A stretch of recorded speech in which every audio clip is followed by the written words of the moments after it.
Hello అండి, అందరికీ నమస్తే. అందరూ ఎట్లున్నారు? మంచిగా ఉన్నారా? నేనైతే చాలా బాగున్నాను. మీరందరూ కూడా బాగుండాలని మనస్ఫూర్తిగా అయితే కోరుకుంటున్నా. Welcome back to our channel Priyaraju heartful life. ఊరు నుండి ఇంటికైతే వచ్చేసినాం. వచ్చేసిన తర్వాత తీసిన వీడియో ఇది. ఏ పని మీద పోయినానో ఆ పని అయితే ఇక కంప్లీట్ కాలేదు, మళ్ళీ పోవాల్సిందే. ఇంటికి వచ్చేసరికి అసలు పిచ్చి దాని లెక్క అయిపోయినా. జుట్టు అయితే గడ్డి అయింది. అసలు ఫస్ట్ ఇంటికి రాగానే నూనె పెట్టుకోవాలని ఫిక్స్ అయిపోయి ఇక కూర్చున్నా. హెయిర్ కి ఏదైనా మంచి కండిషనర్ అయితే యూజ్ చేయాలి. హెయిర్ కొంచెం సాఫ్ట్ ఉండనీకే.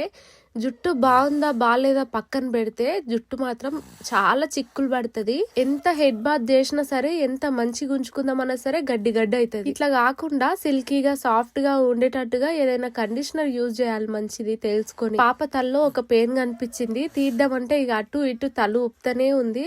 అస్సలు ముట్టనీయదు. ఎప్పుడైనా పొరపాటున నెత్తిలో చేతిన పెట్టినాం అనుకోండి, అస్సలు ముట్టనీయదు అనమాట. చేతులు తీసి పక్కన వాడేస్తుంది.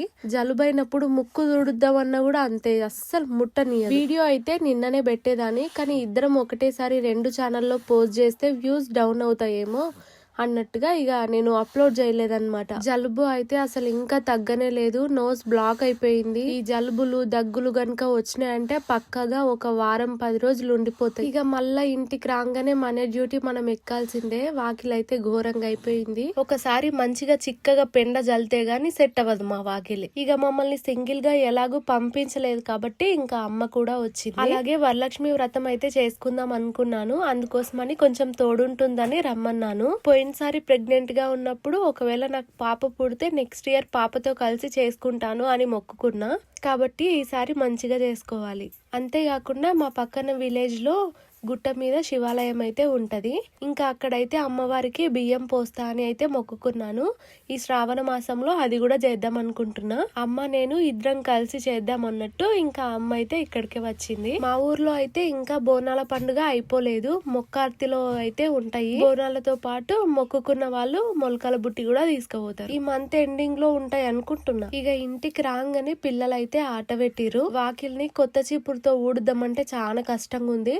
అందుకే ఇక ముద్దు చీపురు తీసుకొని ఊడ్చేసిన. మంచిగా పోయింది దుమ్ము మొత్తం. మల్లె చెట్టు అయితే మరీ గుబురుగా అయిపోయింది కదా. ఇక అసలే వర్షాకాలము, ఇట్లుంటే అంత సేఫ్ గా ఉండదు. ఇంకా అందుకని కొమ్మలన్నీ కోసేస్తున్నాను.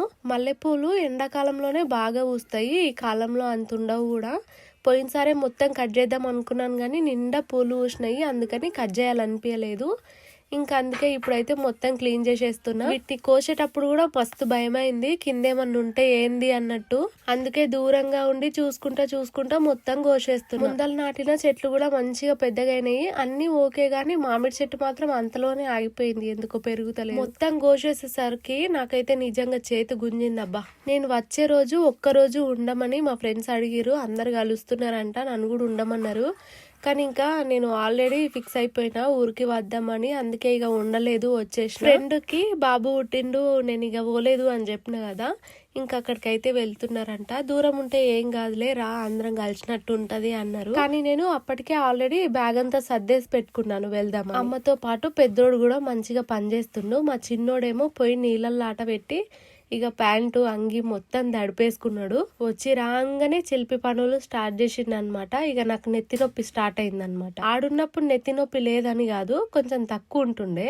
అంటే నాకు సర్దే పని ఉండేది కాదు. కానీ ఈడ అట్లా కాదు కదా, అన్నిగా మనమే సర్దుకోవాలి. ఇప్పుడు పైన కనిపిస్తున్న చెత్త అంతా వచ్చిన తర్వాత మా పిల్లలు వేసిందే. వచ్చి రాగానే ఇల్లు మొత్తం నా కోసం గబ్బులేపి పెట్టిరు, ఎందుకంటే నేను మళ్ళీ క్లీన్ చేయాలి కదా. మా ఆయన అయితే లాంగ్ వీడియో పెట్టింది కదా, నిజంగా నాకు కూడా చాలా బాగా నచ్చింది. ఆయన వాయిస్ ఓవర్ ఇవ్వటానికి డే మొత్తం పట్టిందంట. అంటే ఏం మాట్లాడాలని ఆలోచించుకుంటా మాట్లాడి వీడియో అయితే కంప్లీట్ చేసిండు. కానీ నాకంత టైం ఉండదు. నేను వాయిస్ ఓవర్ ఇద్దామని కూర్చున్నానంటే గంటలో కంప్లీట్ చేసేసుకోవాలి. మనదేంటంటే డే బై డే ఉంటది కదా. ఇక ఒక్కదానికే రోజు మొత్తం ఆలోచించుకుంటా ఉన్నానంటే ఇక నేను వీడియోలు పెట్టినట్టే. నిజానికి లాంగ్ వీడియోస్ పెట్టాలంటే అస్సలు నా వల్ల అయితే లేదు. కానీ పెట్టడం ఆపేస్తే వ్యూస్ ఎక్కడ డౌన్ అవుతాయో అన్న భయానికి మాత్రమే కంటిన్యూ చేస్తున్నా. ఎంత అలసటగా ఉంటదంటే అబ్బాయి ఎటన్నా వారిపోతే బాగుండు అనిపిస్తుంది. నిజానికి అందరు అనుకున్నట్లు మనం ఇంట్లోనే ఉంటాం, కానీ ఇంట్లో ఉన్నప్పటికీ ఖాళీగా ఉండం. ఉదయం అందరికన్నా ముందే లేవాలి, వాళ్ళకి కావాల్సినవి రెడీ చేసి పెట్టాలి, ఇల్లు నీట్గా ఉండాలి, క్లీన్ చేసుకోవాలి, పిల్లల్ని చూసుకోవాలి. ఒక్క పని తర్వాత ఇంకొక పని స్టార్ట్ అవుతూనే ఉంటది. ఇంకా చిన్నప్పుడు బర్త్డే అంటే ఒక స్పెషల్ డే, స్కూల్ కాలేజ్ వరకు కూడా అంతే. కానీ ఇప్పుడు బర్త్డేలు రాని, పండుగలు రాని, ఏదైనా రాని ఒకటే రుద్దుడు. ఒకటి కాకరకాయ విత్తనం దొరికితేను అదే డబ్బాలో పెట్టేసినాను అనమాట. అందులో పుదీనా ఉంది, దాంతో పాటు అది కూడా పెట్టేసిన. చిన్నగా మొలకొచ్చింది. కానీ ఇక 2-3 రోజులు మేము లేము కదా, నీళ్ళు లేకపోయేసరికి ఒక కొమ్మ అయితే ఎండిపోయినట్టు అయిందనమాట. 2 చిగురించినాయి మంచిగా, ఒకటేమో ఎండిపోయింది, ఒకటేమో మంచిగా ఉంది. అది కూడా పోతుందేమో అన్నట్టు ఇక ముందే నీళ్లు పట్టి పెట్టిన. ఇక రేకుల కింద అయితే ఎక్కడ చూసినా సరే కోలు చేసిన ఘనకార్యమే కనిపిస్తుంది. ఇక మా వంశు తల్లికి తెలియదు కాబట్టి పొయ్యి ముట్టుకుంటది, చేతులు పెట్టి గెలుకుతుంది, అంత గలీజ్ చేసుకుంటది అన్నట్టు ఇక ముందుగానే కడిగేస్తున్నాను. ఇక మేము లేకపోయేసరికి ఎండిపోయింది అనమాట. దాన్ని గీకాల్సి వస్తుంది చీపురుతో. కోళ్లతోని ఇది అతి పెద్ద టార్చర్ నాకు. ఎలాగో నెక్స్ట్ డే కడిగేదే ఉండే, ఇక కాకపోతే ఇది మొత్తం గలీజ్గా ఉంటే ఇక చూడలేక కడగాల్సి వచ్చింది. ఎప్పుడైనా సరే నార్మల్ గానే అడుగుతుంటే, కానీ మస్తు జిడ్డు అనిపించేసరికి ఇక కొంచెం సర్ఫ్ నీళ్ళు జల్లి ఆ తర్వాత నీట్ గా కడుక్కొచ్చిన. నేను ఫస్ట్ తులసమ్మను పెట్టుకున్నప్పుడే నాకు తెలిసిన వాళ్ళు నా దగ్గర అన్నారనమాట, ఒక 3-4 నెలలు పెట్టుకొని చూడాలి, నీకు మంచిగా అనిపిస్తేనే ఉంచుకోవాలి, లేదంటే ఎక్కడైనా దేవాలయం దగ్గర పెట్టి రావచ్చు అని. కానీ అమ్మని పెట్టుకున్న తర్వాత నాకైతే చాలా బాగా అనిపించింది. ఎప్పటికీ కూడా ఇలాగే పూజ చేసుకుందాం అనుకుంటున్నా. వీడియోస్ లేట్ అవుతున్నాయని అందరికి కోపం వస్తుందో ఏమో. ఇంకా షార్ట్స్ అయితే పట్టుబట్టి రోజు 2 కంపల్సరీగా పెడదామని చూస్తుంటే మళ్ళా వీలుగాక ఒకటే పెడుతున్నా. అందరికీ తెలిసిన విషయమే, ఇంటి దగ్గర నేను వీడియోస్ తీసుకున్నంత ప్రశాంతంగా బయటకు వెళ్తే తీసుకోలేను. ఇంటి దగ్గర ప్రశాంతంగా వాయిస్ ఇచ్చుకున్నట్టు బయటకు వెళ్ళినప్పుడు ఇవ్వలేను. మా ఆయన ఎక్కడికైనా బయటకు వెళ్తే కనుక పిల్లల్ని ఉంచుకొని నేను ఒక్కదాన్ని ఉంటాను. ఆయన 1 డే 2 డేస్ లేకపోయినా నేను వాళ్ళని చూసుకుంటూ ఉండగలను. నేను ఎటన్నా పోతా అనుకున్నప్పుడు ఒక్కరోజు పిల్లల్ని ఉంచుకో అంటే మాత్రం ఆయన ఉంచుకోడు. మాట వరుసకి పిల్లల్ని ఉంచుకో, పిల్లల్ని చూసుకో అని చెప్తా గానీ నాకు కూడా పిల్లల్ని వదిలి వెళ్ళాలంటే కొంచెం కష్టమే.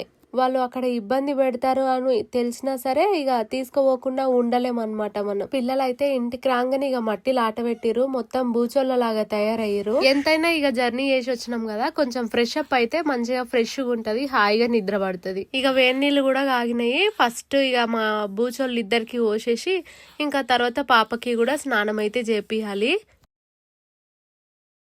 పాపకి నిజంగా స్మైల్ మీదనే ఉంటది, జస్ట్ పలకరిస్తే చాలు ఇక స్మైల్ ఇస్తుంది. అంతేకాదు ఏడుపు కూడా మీదనే ఉంటది. ఉట్టిగా కొంచెం గట్టిగా అరిచినా సరే ఏడుస్తుంది. ఎట్లా ఏడుస్తుంది అంటే గొంతు ఇంచుకొని ఏడుస్తుంది, పిడికిలు బిగ్గర వాడుతుంది. గొంతు ఇంచుకొని అరిచేసరికి దగ్గు కూడా వస్తుంది అనమాట, అట్లా అరుస్తుంది. ముఖానికి మొత్తం ఏమేమో రుద్దుకున్నాడు. ఇక స్నానం అయితే చేపించేసిన. మా చిన్నోడు టీషర్ట్ అయితే వేసుకున్నాడు కానీ ఉల్టా పల్టా వేసుకున్నాడు. ఇక మళ్ళీ తీసేసి మంచిగా అయితే వేసిన. మా చిన్నోనికి ఒక పిచ్చి అన్నమాట, బొట్టు అంటే వానికి పిచ్చి. నాన్నగానికి బొట్టు పెట్టిన చిన్నగా, నాకు పెట్టవా అని అడిగి మరి పెట్టించుకున్నాడు. వాడికి బొట్టు అంటే చాలా ఇష్టం, కుంకుమ గాని ఏదైనా సరే బొట్టు మాత్రం బాగా ఇష్టం వానికి. ఎప్పుడైనా గడప మీద పెట్టినా కూడా వదలడు, దాన్ని తీసుకొని పెట్టుకుంటాడు. ఇక వీళ్ళిద్దరి పని అయితే అయిపోయింది. చిట్టి తల్లికి ఫ్రెష్ అప్ అయితే చేపియాలి. చిట్టి తల్లి నా కోసం ఏడుస్తుంది కూడా. చిన్నోడేమో నా బొట్టు పోయింది అని అలిగిపోయి చెట్టు కాడ నిలబడ్డాడు. ఏం పోలేదురా అంటే మళ్ళీ నవ్వుకుంటూ ఉరికొస్తున్నాడు. ఇక పాపకి కూడా స్నానం చేపిస్తే మంచిగా వండుకుంటది. కానీ కరెంటు పోయింది, చాలా సేపు అవుతుంది కరెంటు పోయి, కానీ ఇంకా వస్తలేదు. హీటర్ పెట్టినాము, పిల్లల వరకు ఆగినాయి, ఇంకా కరెంటు పోయింది. ఇక మేము కూడా ఫ్రెష్ అప్ అవ్వాలి. చాలా సేపు చూసినాం గానీ ఇక కరెంట్ అయితే వచ్చేటట్లేదని ఇక అమ్మ అయితే పొయ్యి మీద నీళ్లు పెడుతుంది. కట్టెలు కూడా ఎక్కువగా లేకుండే, ఆడోటి ఈడోటిగా అన్నట్టు ఏరుకొచ్చి ఇక మంట అయితే పెడుతుంది. ఇక ఎటు పోయేది లేదు, ఇంటికాడ ప్రశాంతంగా ఉండొచ్చు అనుకున్నాను గానీ ఇంకా వరలక్ష్మి వ్రతం చేసుకోవాలంటే అవి ఇవి కొనేటి ఉంటాయి కదా. ఇక మళ్ళీ నాగర్ కర్నూలుకి అయితే వెళ్ళాలి. ఎలా చేసుకోవాలి ఏంటి అవన్నీ కూడా నాకు తెలియదు. ఇక అవన్నీ ఫోన్ లో చూసే తెలుసుకోవాలి. ఏమంటే ఇక నాకు ఒక్కదానికి పాపతోని పట్టుకొని చేసుకోనికే మస్తు ఇబ్బంది అవుతుంది కదా. ఇక అందుకే అమ్మ తోడుంది. మన వీడియోస్ చూసే వాళ్ళు ఎవరైనా బయటకు వెళ్ళినప్పుడు పలకరించి మంచిగా మాట్లాడతారు కదా, నేను కూడా మాట్లాడతాను. కానీ అసలు ఏం మాట్లాడాలో అర్థం కాలేదు. మాట్లాడకపోతేనేమో వాళ్ళు ఏమనుకుంటారో ఏమో. అంటే నేను ఇంట్రోవర్ట్ టైప్ అన్నమాట, ఎక్కువగా మాట్లాడను. సరిగ్గా పలకరించలేకపోతే వాళ్ళు ఏమనుకుంటారో అనిపిస్తది. అంటే కావాలని మాట్లాడతలేదేమో అన్నట్టు అనుకుంటారేమోనని. కానీ నేనైతే అస్సలు అలా ఫీల్ అవ్వను. ఎలా రియాక్ట్ అవ్వాలో ఎలా మాట్లాడాలో అర్థం కాక మాట్లాడలేను అంతే. ముందుకంటే ఇప్పుడు బయటకు వెళ్ళినామంటే ఎవరో ఒకరు పలకరిస్తూనే ఉంటారు, మీ వీడియోస్ చూస్తాము అని అంటూనే ఉంటారు. ఆ టైంలో చాలా హ్యాపీగా అనిపిస్తుంది. పెద్దోళ్ళు కాదు, చిన్న పిల్లలు కూడా, అంటే చిన్నపిల్లలు కూడా చూస్తారనమాట. మా వంశు తల్లిని కానీ పిల్లల్ని కానీ వాళ్ళని కూడా బాగా చూస్తూ ఉంటారు. చిన్నపిల్లల కాడ నుంచి నేను మీ వీడియోలు చూస్తాను, మీ సబ్స్క్రైబర్ని అంటే నాకు చాలా హ్యాపీగా అనిపిస్తుంది. చాయ్ తాగేటప్పుడు ఏదో ఒకటి ఉంటే బాగుండు అనిపిస్తుంది. అంటే బిస్కెట్లో, తోసులో, గారెలో ఏదో ఒకటి. గారెలు చేసుకొని చాలా రోజులు అవుతుంది కదా, చేసుకోవాలని ఉంది కానీ ఓపిక ఉండదు. ఇక మా వంశు తల్లిని పట్టి పట్టి పట్టి మాకు ఎంత గ్యాస్ట్కి రావాలనో.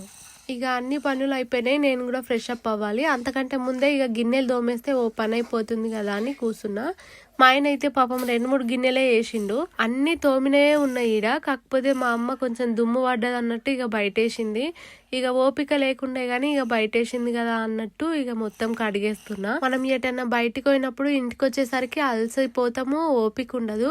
కానీ అలాంటి టైంలోనే ఇంకా ఎక్కువగా పని చేయాల్సి వస్తుంది. ఇక నిన్న మొన్న అయితే బాగా అలసిపోయినట్టు అవుతుంది కదా. ఎవరైనా పదే పదే చెప్పిర్రు అనుకోండి, నాకే తెలియకుండా అరుస్తున్నా. అలసిపోతున్నా అంటే ఎక్కువగా పాపతోనే అలసిపోతున్నా. అబ్బా పట్టి పట్టి పట్టి ఆస్టకు వస్తుంది. దొగ్గుతూనే నా పరిస్థితి ఇట్లుందంటే ఇక తను నడిచింది అనుకోండి, ఇక నాకు చుక్కలేమో గానీ ఇక మా వంశు తల్లి వెనుక నేను కూడా పరిగెత్తాలేమో. ఇక ఒక సైడ్ అయితే అన్నము, ఇంకో సైడు పాపకి కూడా వంటకి పెట్టేసినాం. కన్నుకి ఏమైందో తెలియదు, కొంచెం దురదగా అనిపిస్తే నలిచినాను అనమాట. ఇక మొత్తం రెడ్గా అయిపోయింది. కర్రీ అయితే కొంచెం టమాటా చట్నీ అయితే ఉండే, ఇంకా అందుకని ఎగ్స్ అయితే ఉడకబెడుతున్నాను. ఇక కర్రీ చేసే పని అయినా తప్పింది. ఫోన్ బాగా చూడటము, ఈ ఎడిటింగ్లు చేయటం వల్ల కూడా కళ్ళకు చాలా ఇబ్బంది అనిపిస్తుంది. అసలు కళ్ళు ఊరికే మంటలు ఇవ్వటము, లేదంటే ఊరికే నీళ్లు గారటము, ఇక దురద పెట్టి నేను గోకటము, అదే ఇట్లా రుద్దటము చేత్తోన, గుడ్డూసి బయట పడుతుందేమో అన్నట్టు అనిపిస్తుంది. హెయిర్ అయితే మస్తు నవ్వ పెడుతుంది. అంటే ఇక చుండ్రు ఉందో లేకపోతే పెయిన్ల బాధనో నాకు తెలియదు కానీ మస్తు దురద పెడుతుంది అసలు. అంతేకాకుండా ఇక ఇక్కడ నీళ్లు అక్కడ నీళ్లు అన్ని మిక్స్ అయిపోయేసరికి కూడా కొంచెం ప్రాబ్లం గా అనిపిస్తుంది. ఇక బ్యాగ్ లో బట్టలన్నీ సర్దుదాం అనుకున్నా, కానీ ఇక అస్సలు ఇంట్రెస్ట్ లేకుండా తర్వాత చూద్దాంలే అని ఎట్లున్న బట్టలు మళ్ళీ అట్లనే లోపల కూర్చుతున్నా. ఇక మా పిల్లలేమో బుక్కులు ముందలేసుకున్నారు. మా చిన్నోడేమో ఏదో ఒక కాగితం దొరకబట్టుకొని ఇక దాని మీద అయితే రాసుకుంటా కూర్చున్నాడు. అసలే వాళ్ళు కూడా ఇక అలసిపోయారు కాబట్టి తొందరగా వంట అయితే కంప్లీట్ అయితే వాళ్ళకి పెట్టేయాలి ముందు, లేకపోతే ఇక వండుకుంటారు తినకుండా. పాపకి కుట్టిన ఫ్రాకు బోనం చేసినప్పుడు వేద్దామని తీసుకుపోయినా, ఇక బోనం చేయలేదు కాబట్టి వరలక్ష్మి వ్రతంకైనా వేద్దామన్నట్టు ఇక మళ్ళీ తీసుకొచ్చేసిన. నా శారీ మాత్రం ఇక ఆన్నే పెట్టొచ్చిన. ఇక మళ్ళా బోనాల వరకు పాపకి ఏదో ఒకటైతే కుట్టాలి. ఇక వంశు తల్లిది ఫుడ్ అయితే రెడీ అయిపోయింది, ఇక తినిపిస్తున్నా. ఒక దగ్గర కూర్చొని తినిపించేదానికంటే ఇట్లా తిరుక్కుంటే తినిపించినాం అనుకోండి కొంచెం బెటర్ అనిపిస్తుంది నాకు. లేదంటే కూర్చున్న ప్లేస్కి వెళ్ళి ఏడుకో పోతుంది. ఇక మళ్ళీ మేము వెంట నేను పోవాలి, మళ్ళీ ఏడుకో పోతుంది, మళ్ళీ వెంట ఏడుకో పోవాలి. ఇక తిప్పుతా ఉంటది అనమాట. ఒక్క దగ్గర అస్సలు కూర్చోదు. దానికంటే ఒక దగ్గర నిలబడి ఎత్తుకున్నది నయమనిపిస్తుంది. 2 బుక్కలు మంచిగా తింటది. ఇంకా తర్వాత తినదనమాట. తలకాయ అటు ఇటు ఊపుతుంది, వెనకిలికి మలుపుతుంది, ఇక తినదు. నోరు గట్టిగా మూసుకుంటది, లేదంటే నోట్లో పెట్టిన తర్వాత తువ్వు అంటది, లేకపోతే ఇక నాలుకే బయటికి పెడతది అనమాట తినిపియకుండా. నాకు తెలిసి పిల్లలందరూ ఇట్లనే ఉంటారేమో. మా చిన్నోడు పెద్దోడు కూడా అంతే, ఇప్పటికీ అంతే. అన్నం పెట్టిన తర్వాత 1-2 బుక్కలు మంచిగా తింటారు, ఇంకా తర్వాత వద్దమ్మా అని స్టార్ట్ చేస్తారు. ఇక మా నాన్నగాడైతే గిన్నెలో ఎంత అన్నం అన్న ఉండని నేను 2 బుక్కలే తింటా అంటాడు. ఇక పిల్లలు తినేసిరు, అట్లనే ఇక పాపకు కూడా తినిపించేసిన కదా, ఇక సాపేసినానంటే ఎక్కడోళ్ళు అక్కడ వండుకుంటారు. పిల్లలతోని మంచం మీద వండేదానికంటే నాకు కింద ఉంటేనే సేఫ్ అనిపిస్తుంది. ఎందుకంటే పిల్లలు పొర్లుతా ఉంటారు కదా, మంచం మీదకి వెళ్ళి కింద పడితే కష్టం అని భయం అవుతుంది. అప్పుడప్పుడు వంశు తల్లితోని మంచం మీద అయితే పడుకుంటా గానీ అప్పుడు కూడా కొంచెం భయంగానే ఉంటది. ఆడికి మెత్తలు అడ్డం పెట్టి పడుకున్నా కూడా నేను పడుకున్న తర్వాత లేచి ఆడుకుంటది ఒక్కొక్కసారి. అలాంటి టైంలో ఒకవేళ కింద పడుతుందేమో అని భయం అవుతుంది. ఇగో ఇంతసేపు ఎత్తుకున్నంతసేపు ఏమనలేదు, అగో కింద ఎంగని ఎట్లా ఏడుస్తుంది చూడురే. ఎక్కడ తిరిగి ఎత్తుకొని తిరగాలంటది. కొన్నిసార్లు అయితే అట్లనే వదిలేస్తాను అనమాట. ఏడుస్తున్నప్పుడు చూసి చూడనట్టు ఉన్నది అనుకోండి, ఏడు పాపి ఆడుకుంటది. ఎడవగానే ఎత్తుకుంటే అదే అలవాటు అయిపోయి ఎప్పుడు అలాగే ఎత్తుకోమంటదేమోనని భయం అవుతుంది.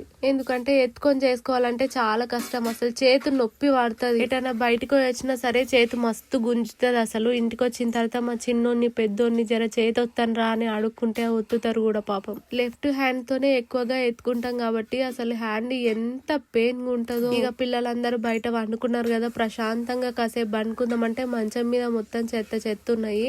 ఇక అందుకే మంచం మీద ఉన్నాయి అన్ని నీట్ గా తీసి పెడుతున్నా నా కోసమే. చాలా మంది బక్కగైనో అంటారు. మా అమ్మ మా అక్క కూడా అన్నారు, కానీ నాది నాకు అట్లా అనిపిస్తలేదు. సర్లేండి, వీడియో అయితే ఎండుకు వచ్చేసింది. వీడియోస్ కొంచెం లేట్ అవుతున్నాయి కదా, జర అర్థం చేసుకుర్రి. వీడియో గనుక నచ్చితే తప్పకుండా ఒక చిన్న లైక్ ఇవ్వండి. మరొక వీడియోతో అయితే మళ్ళీ కలుస్తాను. ఉంటానండో, బై.